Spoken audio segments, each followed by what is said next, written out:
Oh wow, that was like really good, Yeah. really good. They touched me in a special way in my heart. Mhm. It just they did actually convict me to like not really be thinking about a whole group of people in this world Yeah. It's that so funny how we talk about, like right now there's a lot of like racial awareness going on, and how a lot of people just aren't privy to the knowledge of some of the um, injustices that go on with black and brown people. And we're like, duh, like how do you not see it, And I'm sure there's times where those who are dealing with disabilities feel like, duh, like, that people are handicapped, like, that people are dealing with the situations, but it's like out of sight, out of mind. And unfortunately, a lot of the time, if we're not dealing with the thing, that we are just not paying attention to it. So I think it's important that we have conversations with people who are different than us, or who have different experiences than we do, so that we can know how to support them. it's so good because the whole diversity it's such a huge movement, right? This Yeah. whole diversity movement, this is what's actually happening.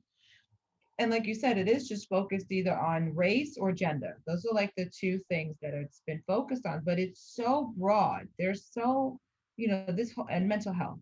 Um, but there is these physical disabilities, and like I said, in my company, just doing an Excel spreadsheet, I didn't know that there are people like that can't see color, or I don't know, and you have to turn on these little parts of the application so that they can. And it's Yeah. something that I didn't think about, but it's something that our company is aware of, and they're making that something. And so even these guys too, for them to not, we just don't think about like they, when restaurants are being made, is there a ramp? They don't Is think about it. there enough that they could get through? Are the tables spaced out enough so that they could go through? Yeah. You don't think about it, and it's really sad. And unfortunately, it is also until it happens to us or Hmm. impacts us, Hmm. then that's when people start wanting to take awareness or to make awareness and to stand on their soapbox and call Hmm. out things. But it shouldn't be that way, and I hope that I know their podcast is going to do amazing. It's Yeah. already doing amazing work, but I hope in our audience too, just helping to share to see like heaven is not just going to be all white, all black, all Spanish, all Asian. All, no, no, no. Heaven is a diversified place.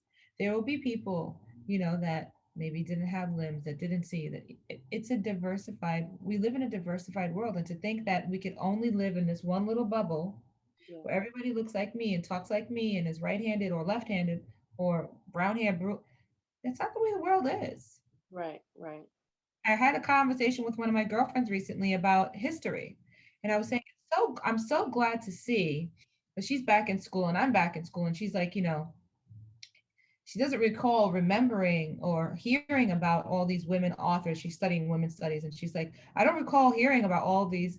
And I'm like, girl, I don't know. I wasn't really paying attention. But I said, I also don't think it was something that it was really taught that much at the time when we were growing up. I said, the good thing is that we are now making changes in our education systems where, you know, people are starting to realize that even like with history, history is someone's perspective. Right. It's not fact. It's not fact. It's your perspective. Unfortunately, in this country, we've been taught the white perspective, which has been taught to us that that's fact, that that's the way it's supposed to be. When Juneteenth, I'm bringing up Juneteenth because it's coming up and, or it will be when by the time And this it episode wasn't taught to us. is never taught to us. Yeah. Was never taught to us. In my church today, they talked about celebrating Juneteenth and how, invite an African American family over if you're white, Caucasian, to your home and talk about the history, hear and listen to the history of what happened on that day and how how that day has impacted their families. And, it's just that now in our culture, like when my son has children's children, they'll have this full spectrum Yeah. of understanding of what history is. Yeah. And Because this, it's unfortunate, a lot of people don't even realize that especially, as African Americans, we don't know our own history. We don't know where we come from, you know? So like we not being taught these things, you might invite us over and we can't even tell you, unfortunately, like unless we do the digging. So I think that, even dealing with people who have disabilities, like we are discussing today, their parents may not have a disability, their family members may not relate to what they're going through. So they are learning all these things by themselves. So it's Right. so important to have community. It's so important to have people who are educating, each other. We're educating whether or not you're dealing with it yourself so that you know how to address a person who's going through this thing so that you can be aware of the signs like, you know what, they might be struggling right now and they just don't want to tell me. So let me reach out. So these are very, very important things that we, like we said, turn a blind eye to because we just don't know. But now that we're having more conversations with those who aren't like us, then we can know. And there's no excuses. We have to be there for each other. Yeah, we can, and like you said, I mean, we may not be able to sympathize because I don't recognize or I've never been through that. Hmm. I try to imagine that if you are able-bodied, Hmm. you have vision and health, and someone doesn't, how hard, like you shared about, like with your dad, like him always being happy and jokester or whatever, and you were just saying like if it was you, you wouldn't be so happy, like, but I'm sure, and you said like, I'm sure he has his moments, Yeah.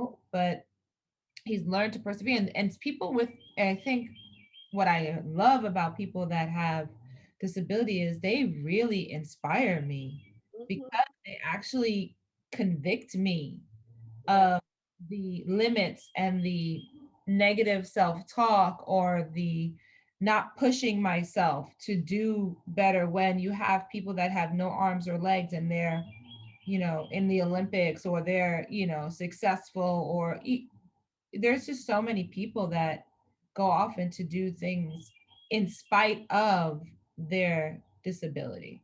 Yeah, these are people that have daily obstacles, and we have a one negative encounter, you know, we have a bad day at work and we want to let that, take the best of us, or we have someone cut us off on the highway and now we're ready to cuss them out, or, it's like little things like that. And we see people who are dealing with daily struggles who don't know if they'll ever be relieved of these struggles and still maintain a positive attitude. And I think that those are things that we can learn from.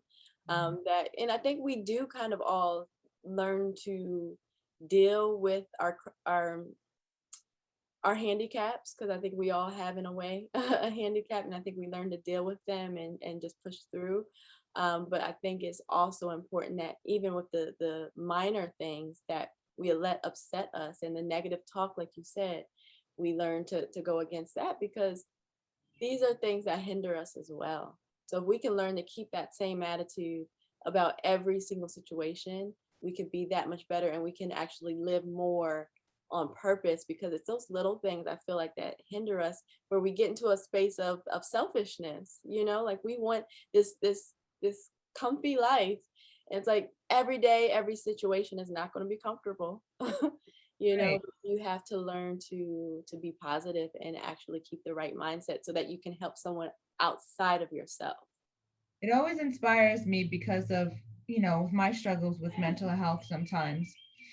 And then have from someone like like Lynette we had on here, as our first episode that time. I'm always, and I think I'm like Chris, I'm like Luke. I always get their names confused, but it's Luke. It's Luke.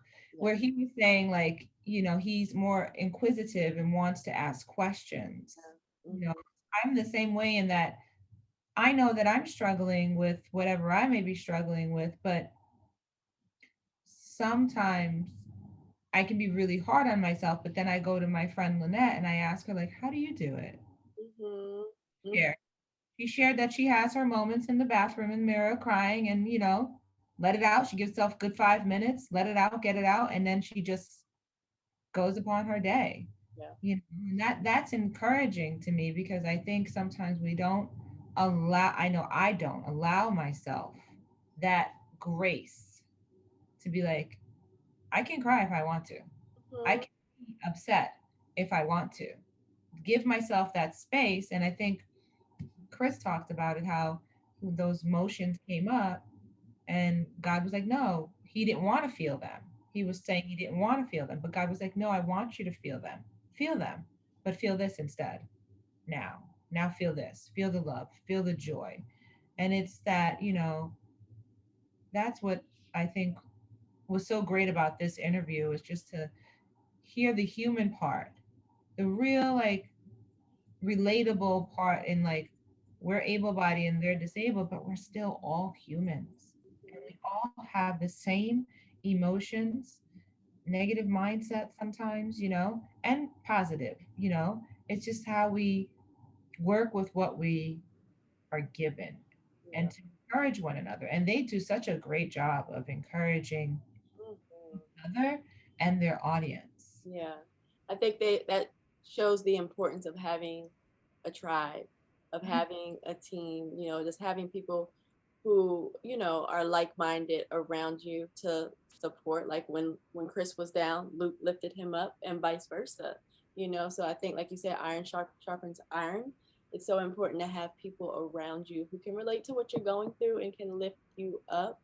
And that can take some time, especially considering their circumstances, but I know Luke has shared before that there was a camp that he would go to, and I think Chris went to. There was something similar that he did that just allowed him to be around people, who were similar to them. I think that having people that can understand your experience, sometimes that's why there's so many like support groups for people who are in similar situations, because sometimes it can be hard, for the people around you, and they may not be doing the work like we're trying to do to understand what you're going through. So having someone who can, it's so important. I think God really gives us fellowship. He gave us the church and these different organizations so that we can learn to lift each other up. That's our one of our main jobs, I believe, as Christians. That's the thing that's so good. Like you said, fellowship. It's so important. Like, some people think that going to church is going to church to check that box, when for me, it was always about fellowshipping. It was a place where I was able to go and find relatability in the things that I was facing and be encouraged. Yeah. Because the number one tool that the enemy loves to do is to isolate you and keep you alone and keep you in the corner. It's like boxing. The worst place for a boxer Right. is in the corner. You get hemmed up in the corner, you're going to come out. You're not really going to come out. You got to really fight your way out of it. Yeah. And, fellowshipping is so important. And it's so great that they have, because I think Luke shared also in the beginning, like he said, when he was podcast started coming out, his family was a little bit taken back at some of his vulnerabilities that he shared. Yeah. And I could see that because there wasn't that relatability. When there's not really that relatability, it's really hard for you to open up Yeah. and share, because you want to believe, like my son always says, well, you're my mom, you have to say those things. Hmm. You Hmm. have to love me. You're my mom. And I always tell him, no, I'm not. I'm not your mom. Who keeps telling you that? I don't know. But it's almost this like, they're my family. They're going to want the best for me. They're going to want me, but you want to be in a place where I'm sure in their group, they're able to say, like, man, and I loved how he really brought my mind to understand, like, he missed out. He said he missed out on getting a learner's permit and playing basketball, and how that was somewhat hurtful to him. Yeah. And he didn't recognize that he had had this hurt in his heart because of all the Bible and school and churching that he had, that he didn't allow himself to really feel those emotions. And so, having his time with his group and then having his time with God, it really came up to surface that, wow. And so that's what's so good about fellowship, and that's what relationship is. That's why our relationship with God is so important, because it allows us to have this place of safety that I can go to and share and know that I'm not judged, I'm not going to be ridiculed, I'm going to be accepted. And there's someone that knows what I've been through in that group, Hmm. and they can help offer me. Maybe they don't know specifically, or they know someone that has and they've heard and they've been through it and they can help. That's the whole point of fellowship. That's really the whole point of going to church. It's not to check the box. I mean, it's there to go and worship God, but it's really fellowship is such an important part of your relationship with God, having that time with Him. And prayer is the number one tool, the avenue to make that happen with God. Prayer Mhm. is our one on one fellowship with God. It Yeah. allows us to come to Him and listen or talk, and then, you meditate and you listen. But I just loved how transparent they were in their interview. Yeah. I think that if more of us can be transparent in that way, then we can actually heal and we can actually be a better service to one another. You It's know, hard though. In this culture, you try to be transparent, but we are such a culture of ridicule like and cancel culture, you know? this whole cancel culture concept, but I don't think I like it from what I think I gather that they're trying to do. I just It's like you make one mistake, and they want you to show a flaw and they're like, we're done with you. And, I think that we're starting to realize just how crazy that is. But we see that just within, not even just in celebrities, just like we see someone says something, I'm cutting them off, or someone, and especially in that world, people, lose job opportunities. They, because of, sharing a mistake that or a flaw that they have. And there's certain values and things that we shouldn't celebrate and that should be corrected. But I think that this whole, like, you did something wrong, there's no redeeming that wrong is not the way God works. Like we said, He's a God of grace, a God of forgiveness, and a God of allowing us to do the work to correct those mistakes. God is what, like, that's what He does, is He shows us how to correct. So I think that we need to really change that mentality. I think it's a trend that needs to end, literally. because it makes no sense. It's not even biblical. First of all, the whole second chances, Hmm. um, there's 77 plus more 77 plus 77 Hmm. times 77 chances. That's what he told Peter. Like you forgive, you just keep doing it. But like you said, like this whole someone, it's egoic.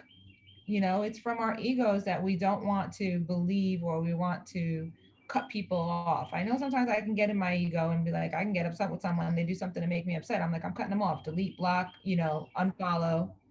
Um, but it's not the way that we should be. And so how can you then, if you have that and then you want people to be transparent, Hmm. how can they feel to be transparent Yeah. when I can't trust you? That if I'm going to share in my vulnerabilities, and for me, that's one of my big things in my relationships is I have to be able to know that I can trust you. Hmm. That to me, a good friend is whatever I share, vulnerabilities, mistakes, whatever it is, that you take that not necessarily to the grave, but you don't come when we have a disagreement, like I think the guys shared about having disagreements. It's okay, but you don't take that and weaponize it against me. That for me is when I cancel you. Same. That for me is like a real reason why to cancel. You're not a good person. Hurt people. And Hmm. when you're thinking and you're trying to justify, and I don't like when people try to justify that they're taking a pain. Oh, that doesn't make it right. Two wrongs don't make it right. And Hmm. my pain, you just re-traumatized or re-wounded me, you Yeah. know. And for that, I don't really care for. But like I always look at Kanye West. He has a mental illness. He's granted he doesn't have so many bright moments, but he's human. And this is where I feel like we have to be more, he's transparent in his, because he doesn't have a filter, and he just says things that are not, I'm not agreeing with what he says, I'm not condoning his behavior. Hmm. But what I'm saying is, as a people, we have to recognize that he has a mental illness. Hmm. And it's not an excuse, but it is a truth to him, that he's struggling with. Hmm. Bipolar is really serious condition. It's Hmm. really something hard to accept, and like the guy said, sometimes the physical of someone looking fine, but inside they're really not. Yeah. And society, we are more accepting of the person that doesn't have a hand, that doesn't have, can't hear or see. We are more emotionally available to them, Mhm. and not so much to the person who is like Kanye, got a mental order because he looks fine and he has a lot of money. Yeah, I think it's one of those things that, like you said, we're just now starting to hear more about mental health. One of those things that people don't understand and they just think, oh, he's crazy. He's saying things that I don't agree with. So let me cancel him. And I think that once we start to understand what people are encountering and what they're going through, then we'll stop doing all of that, judging, because that's what it is. It's judgment. And who are we to judge? I have things that daily I have to ask God for forgiveness for. So I think that we can offer that same grace to one another, because at the end of the day, God, we're not God, So I think that we need to think that way. And yes, separate yourself from people who are toxic, who are not healthy, who are not allowing you to be in your best frame of mind. But you also have to extend grace to people who are trying their best but are encountering things that are outside of their control, or are just things that they may not even understand. When someone deals with something like bipolar or schizophrenia or any type of mental illness, it can be hard to accept that, maybe, that not everyone thinks this way, or, like that I need to be on medication because of the way my mind is working. Like, not everyone can accept that or understand that. So I think that we really, really have to extend grace, especially considering that we don't know what every person is dealing with, and it's not something that we've encountered. You think, oh, I would just do this. You don't know what you would do. You Right. You don't know? know. And So, yeah. what you talked about when we had Sammy, brother Sammy on the show the other day, like you don't know what trauma they've been through Hmm. that is now coming causing this reaction or this, the way that they are, it's unfortunate, Yeah. and we have to learn to be, like I said, show a little bit more grace. I know, like when my dad was alive, he smoked, and I hated cigarettes, and I hate cigarettes, and he, started becoming an alcoholic. And it wasn't until my aunt had to tell me, like, alcoholism is a disease. Hmm. And I never felt sorry for him. I refused to feel sorry for my father. Right, Refused. right. Like, Hmm. he's like, he has a disease. If it was cancer, how would you be? Mm. Like, yeah, but he makes a choice. Yeah. Pours that glass. And she's like, yes and no. The disease is driving him. Hmm. And so you have to kind of look at it that way. And it was a really struggle for me to be like, I should show him any Yeah. kind of, this before I knew God, but, like I should show him love and kindness Right. when he's doing what he's doing, because he would be mean to me sometimes in his verbal abuse. And so it was hard, but now that I know God and I have a better understanding, my father also had issues with mental health, with anxiety, that it's like, I get it now. Yeah. I don't sympathize, but I can empathize with it. I Yeah. can sympathize with mental, but the empathy goes towards the alcohol because I don't drink, and I Right. don't have that those addictive things. I'm not a smoker, never was, and I don't drink like that, and I don't drink period now. But it was really hard at some points to be like, "Ugh, Mm-hmm. I get where we can be in this culture, but we do have to try to be better, because the one thing I go back to is the scripture in Quran, where in the Bible, where it talks about, if you have aught with a brother or a sister, you want God to forgive you. I'm changing the scriptures now, but you want God to forgive you. How can he forgive you if you have not forgiven someone else? Brother. Yeah. Right? Or Yeah. I mean, it is still the same scripture. It's still like coming to God to give him a gift, but you have an aught with your brother or sister and you want God to forgive you. Mm-hmm. Well, how can I? I can ask God to forgive me for my things, but I can't forgive my brother or, someone that, how can, that's Not hypocritical, how this works. That is not how this works. right? It's not how it works. And it's like, God Yeah. going, really? You Yeah. got some nerve because I see everything that goes on in the dark that they don't see. You only saw something happen to you in the light, but Mhm. I know what you're doing. Yeah. So how can you ask me for forgiveness, but you're going to be upset with them and not going to talk to them? Yeah. So Yeah. yeah, I just think the whole cancel culture, that is very interesting to me. I would like to cancel the cancel culture. I would like to cancel the culture because I know I'm gonna mess up. Okay, I, Please, I already know. Like even tell people on this world if they were canceling out for one mistake. Come on, people. we're all gonna make mistakes. We're all gonna deal with things that we're not even proud of. So for us to like just act like someone can't be redeemed from the things they've done is just out of pocket. It's not right. Other thing too, this whole thing of where people are saying, and I have a lot of people that say people don't change, people can't change. That is such a lie from the pit of hell. Mhm. People can change only with God, Only.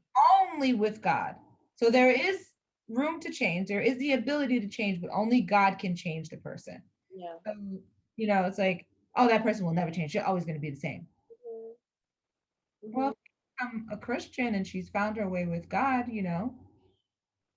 are you trying to say that no? That God doesn't have all power. That's what you're Right. saying. Right, that only you can be messed up in your stuff and he can only change you, but he has no power to change that We person. ask God to change things all the time. We ask God to change things about ourselves, about the people we love. So why can't we expect Him to be able to change even the worst of offenders, you know? What gets me is because recently I've been reading Psalms, Hmm. and in Psalms you hear a lot of, especially with when it's David, he is so upset that the people are so against him that he is wishing he's wishing like death. He's wishing like all of this. And sometimes I have to say, like, I have to think about when my relationships that, and they are saved, they are Christians just as much as I am, and I am so angry with them that I'm like, well, God, and then God's like, well, hello, do you think you're innocent? You think Right, wrong right. situation? Yeah. You think that I only am going to side with you all the time? Hmm. You have also inflicted pain and also have offended and disrespected people in the way you spoke and whether you meant it maliciously or not. Yeah. Because we are not the ones in charge of people's perceptions. Everyone's perception of their reality and what they feel has taken place in whatever exchange, that's their way of interpreting it. I cannot say you're wrong. Hmm. I can't. I can say, well, I'm if you feel that way, I'm sorry. It's not my intention, Right. But I think sometimes in reading the Psalms, it's like, man, David, did you not think that these people like worship God too? Like you're the only one, you Mhm. know? But I just thought it was kind of interesting how Yeah. he was trying to cancel out people back then. Back City then. It's, back look, anything going on today, I can guarantee you can find it back in biblical times as well. So it's like it's then. nothing new under the sun. So true. I mean, it just he have the lingo back then, but it's like I always tell people, like anything and everything we're facing in this world, it started in the Bible. Hmm. I believe it started in this is not new. Joyce Meyer, Auntie Joyce always says, God was not surprised when he got you. Hmm. It was everything that he was getting when he pulled you. Yeah. He created you. And so do not think that, he's not surprised with this cancel culture. He's not surprised with where we are as a people in this country. He's probably disappointed, Hmm. but he's definitely not surprised. Right. Um, Absolutely not. Absolutely not. So I'm yes, grateful again for Luke and Chris yes, sharing the testimonies with us because it really opened my eyes just to hear, everything that they go through and just how encouraged they are to encourage someone else. And that's how I believe we all need to be. We might be facing a challenge that just seems too difficult to bear. I really, really, truly believe that that's our gift to share with someone else who's going through the same thing, who's not even going through that, but needs to hear from it because we can all be blessed by hearing people how people have overcome. That's why we talk about these but God moments in the first place. So yeah, absolutely. And then just I love that they convicted me yeah, I'll be praying for a Say whole demographic of people that I kind of forgot about, It's, often forgotten. I, I, Often I forgotten. often say that when I go to one of these ministry, I used to go to this ministry dinner, and it's they focus on the deaf community. Mm, And that's another thing, in my old church in New York, we had a ministry for the deaf, and somebody would interpret the scriptures and stuff. But again, you just don't realize is when you're so involved in your own little bubble mm-hmm, that there are a whole bunch of people not like me mm-hmm. situations that are not right-handed or whatever, and yes, we know the colors and the classes are different, but their life is a completely different way of living, Yeah, and we have to definitely be reminded of right. for these people, Absolutely. for all people, even Kanye. I even pray for Kanye. Even pray for Kanye. That's what we're gonna name this after show. For Kanye. I feel for Kanye. My heart goes out for him. Today's been on my heart a lot today. I don't know why, but he has. Well, we definitely need to make sure he's added to the prayer list because you never know. Like God, I really believe God impresses people in our spirit for a reason. So Mhm. they need to be in our prayers when we're thinking about somebody. Pray for them. Absolutely. Yeah. So this So is good, really, really good. Thank you again to the Then Wait podcast for being a part of the But God podcast. Um, this is the But God After Show with Renee Nicole. Lillian, And we thank you for watching. We'll see you next week. yay.